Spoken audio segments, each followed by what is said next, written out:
गणपति बप्पा मोरया, मंगल मूर्ति मोरया। तो दोस्तों, आज हम बात करेंगे गणपति विसर्जन के बाद बची हुई सामग्री का हम क्या करें। लेकिन उससे पहले मैं आपसे एक रिक्वेस्ट करूंगी, अगर आपने मेरे चैनल को सब्सक्राइब नहीं किया है तो प्लीज़ सब्सक्राइब कर लें और बेल आइकन का बटन ज़रूर प्रेस करें कि जिससे कि मेरी आने वाली हर वीडियो का नोटिफिकेशन आपको सबसे पहले मिलता रहे। और इस वीडियो को आप शेयर ज़रूर करें कि ज़्यादा से ज़्यादा लोग इसको देख सकें और इस पूजा का पूरा लाभ उठा सकें। तो गणपति विसर्जन के बाद हमारे सामने एक सवाल होता है कि बची हुई सामग्री का हम क्या करें। तो सबसे पहले मैं आपको बताती हूँ वो अक्षत यानी कि चावल जो हम गणेश जी की मूर्ति के नीचे रखते हैं, हम उसका क्या करें। पहला ऑप्शन तो ये है कि उस चावल की हम खीर बनाकर खा लें, पूरा परिवार भी खाए और आप जो अपने अड़ोस पड़ोस में बांटना चाहते हैं उनको भी बांट दें। ये बहुत शुभ होता है। अगर आप खीर नहीं बना सकते तो फिर उन चावलों को आप पक्षियों को भी डाल सकते हैं। दूसरा, जो चावल हमारे कलश के नीचे होते हैं उनका हम क्या करें। जो चावल हमारे कलश के नीचे होते हैं, वो जो हमारे किचन में जिसमें हम सारे चावल रखते हैं, हम उसमें डाल दें तो आप देखिए बहुत बरकत रहेगी। अगर आप वो नहीं करना चाहते हैं तो उन चावलों को भी आप पक्षियों को डाल दें। जो नवग्रहों के नीचे आप चावल रखते हैं वो भी आप पक्षियों को डाल दें या तालाब में मछलियों को डाल दें। पहले तो हम लोग क्या करते थे कि हम सारे चावल लेकर, सारी सामग्री लेकर हम तालाब में डाल देते थे, नदी में डाल देते थे, समुद्र में डाल देते थे।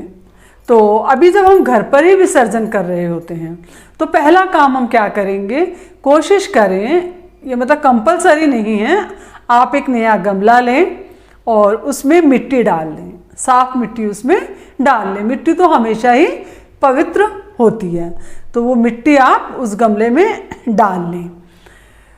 अब चावलों का तो मैंने आपको बता दिया कि आप क्या करेंगे। अब अगर आपके घर में आचार्य जी आते हैं तो सारा सामान दक्षिणा समेत आप आचार्य जी को दे दें। लेकिन अगर आपने आचार्य जी को नहीं बुलाया है तो आप क्या करेंगे, सुपारी और हल्दी जो आपने कलश में डाली है, सुपारी जो आपने कलश में डाली है, सुपारी जो आप गणेश जी के चारों तरफ भी रखते हैं, वो सब उठाकर आप उस गमले में डाल दीजिए। आपने सुपारी भी डाल दी और आपने हल्दी की गांठ भी गमले में डाल दी। उस गमले में डाल दीजिए, नहीं तो किसी भी गमले में डाल सकते हैं।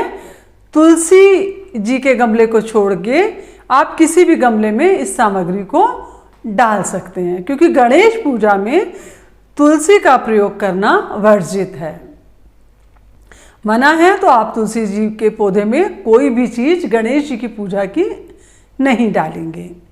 अब बात करते हैं कि फूलों का क्या करें। जो फूलों की माला है या फूल हैं उन सब का क्या करें। तो वो सारे फूल आप थोड़े थोड़े करके अपने सभी गमलों में या एक गमले में आप उसको डाल दें। अब हम कलश के जल का क्या करें।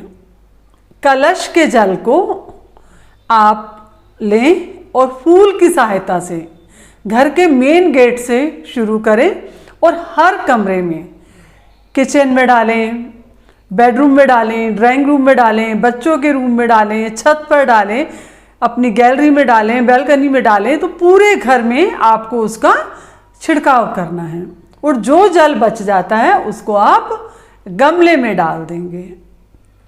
और अब एक चीज़ और है कि आप नहीं चाहते ये सब कुछ करना, तो आप जैसे फूल हैं, सुपारी है, हल्दी है, एक गड्ढा कहीं भी खोदें जहाँ कच्ची मिट्टी हो, सारा सामान उसमें डाल के आप दबा सकते हैं। आप ये भी कर सकते हैं, पहले लोग यही किया करते थे। आपका फूलों का भी हो गया, सुपारी का भी हो गया, हल्दी का भी हो गया। एक ऑप्शन और होता है कि आपके पास जो लाल कपड़ा है, जो आपने पटरे के ऊपर बिछाया था, गणेश जी की स्थापना करी थी जिस पर, उसके अंदर हल्दी, चावल, सिक्का, सुपारी और नारियल सबको बांधकर अपने मेन गेट में अंदर की साइड ऊपर उसको बांध के रख दें। और जब तक नेक्स्ट ईयर गणपति जी आएंगे, जब आप वो वाला उतारेंगे तो नया वाला उसमें इसी तरह से बनाकर डाल देंगे। ये बहुत शुभ होता है वास्तु के हिसाब से भी, और घर में बहुत बरकत रहती है और बहुत खुशियाँ रहती हैं, सब स्वस्थ रहते हैं। तो आप ये भी कर सकते हैं। अब एक सवाल ये भी होता है कि नारियल का क्या करें। तो नारियल को हमें घर में जो भी जेंट्स है बड़ा, उससे तुड़वाकर उस नारियल को हमें खा लेना चाहिए। या तो उसकी बर्फ़ी बना लें, या लड्डू बना लें, या मोदक बना लें, लेकिन चटनी में और किसी नमकीन चीज़ में उस नारियल को यूज़ ना करें। और नारियल आप ऐसे भी खा लें और अड़ोस पड़ोस में भी बांट दें। ये गणेश जी की कृपा होती है सबके ऊपर नारियल में, तो आप नारियल को खा सकते हैं। अब सवाल उठता है कि उस लाल कपड़े का क्या करें। तो जो लाल कपड़ा आपने गणेश जी के नीचे बिछाया था, आप उसको आप घर के मंदिर के लिए इस्तेमाल कर सकते हैं। जब भी आप भगवान की फ़ोटो और मूर्ति साफ कर सकते हैं तो उसी कपड़े का इस्तेमाल करें। जैसे आपने भगवान जी को हल्दी लगाई, कुमकुम लगाया या चंदन का तिलक लगाया, तो भी आप अपने हाथ उस कपड़े से पोंछ सकते हैं, इस इस्तेमाल के लिए भी रख सकते हैं। या भगवान को अगर आप चाहें तो उस कपड़े का आसन भी दे सकते हैं। तो लाल कपड़े का भी मैंने आपको प्रयोग बता दिया, चावल का बता दिया, सुपारी का बता दिया, फूल का बता दिया और जल का बता दिया। अब बचती है दक्षिणा। अब दक्षिणा जो हमने गणपति जी रखे हैं, हमने जो दक्षिणा उनको चढ़ाई है, और जो पैसे हमारे कलश में थे, आप अगर वो चांदी का सिक्का है तो उसको अपने पैसों के साथ अपने घर के लॉकर में रख लें, और नहीं तो वो दक्षिणा और जो उसके अंदर सिक्का था पानी के अंदर, कलश के अंदर, जल में, वो आप मंदिर में जाकर आचार्य जी को दे आएं। अगर आप वो उनको भी नहीं दे सकते तो घर में कोई कन्या हो, पड़ोस में कोई कन्या हो, तो आप वो दक्षिणा उनको दे सकते हैं। तो ये जो सब चीज़ें मैंने आपको बताई हैं, ये बहुत इजी है और इसको करना बहुत शुभ माना जाता है। अब आप नहीं कर सकते हैं ये सब कुछ, तो आप नदी या तालाब या आपके घर के पास अगर कोई समुद्र है तो वहाँ जाकर भी इसको विसर्जित कर सकते हैं। सबसे अच्छा तो यही होता है कि आप अगर कुछ नहीं है तो पीपल के पेड़ के पास चले गए, वहाँ इस सामग्री को रख दिया। ये नहीं कर सकते तो गड्ढा खोद दिया। तो आसान तरीके से आप ये सब कुछ कर सकते हैं। तो अभी जब हमने गणेश जी का जब हम विसर्जन करते हैं, जिस भी बाल्टी में या जिस भी टब में हम गणेश जी की इको फ्रेंडली वाली मूर्ति डालते हैं, तो उस एक मुट्ठी से ऐसे अच्छे से निचोड़ दें मिट्टी को, और जो आपके घर में अभी गणेश जी को आपने वहाँ से हटाया है, विसर्जन किया है, उस चावलों के ऊपर थोड़ी सी मिट्टी रख दें और मन में ये मान लें कि ये गणेश जी का शुभ स्वरूप है जो हमारे साथ हैं। हमने विसर्जन कर दिया लेकिन गणेश जी हमारे साथ हैं। तो उस मिट्टी को भी आप एक दिन के बाद गमले में डाल सकते हैं। ये मैं बार बार कह रही हूँ कि तुलसी जी के गमले में आप बिल्कुल नहीं डालेंगे। विसर्जन के बाद हमारा दीपक में अगर तेल होता है वो जलता हुआ रह जाता है, तो उस दीपक को तब तक रहने दें जब तक कि जोत पूरी तरह से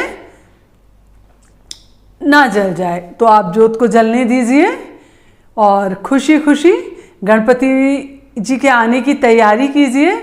और मैंने एक सीरीज़ बनाई है गणपति स्थापना की, गणपति विसर्जन की, और गणपति पूजा के लिए हम कैसे चांदी के और पीतल के बर्तनों को साफ करें। तो और ये सारी मेरी सीरीज़ जो है, मैं रोज़ एक सीरीज़ आपको दूंगी।